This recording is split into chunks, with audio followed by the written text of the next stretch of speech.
যদি আমি বলি আমার রাসূল কেমন ছিলেন, তিনি ছিলেন মধ্যম আকৃতির। তিনি না লম্বা না খাটো, তার চুলগুলো হালকা হালকা কোঁকড়ানো।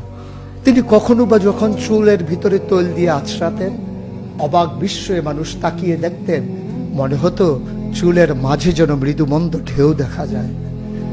তার কপালটা ছিল চওড়া শুভ্র, তার চোখের ভ্রুগুলো ছিল ধনুকের মতো বাঁকা, তার চোখগুলো ছিল টানা টানা ভাসা ভাসা, তার চোখের পাতাগুলো ছিল গোলাপের পাপড়ির মতো।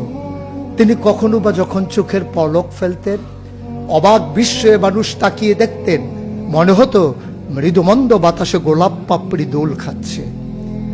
তার চোখের সাদা অংশ ছিল রক্তিমাভ সাদা, কালো অংশ ছিল তার কৃষ্ণ কালো। তার ঠোঁটগুলো ছিল গোলাপি রঙের, তার নাকটা ছিল খাড়া, ছিদ্রগুলো ছিল ছোট ছোট, নাকের নিচেই ঠোঁটের উপরে ছিল চিকন সরু গোঁফ।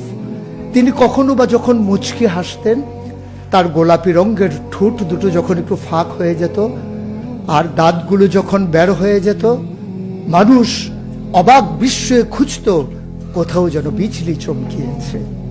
সুতরাং যার কোনো তুলনা হয় না, তুলনা মেলা ভার, জুড়ি মেলা ভার, এ আমার নবী, এ আমাদের নবী, আমাদের গর্ভের নবী।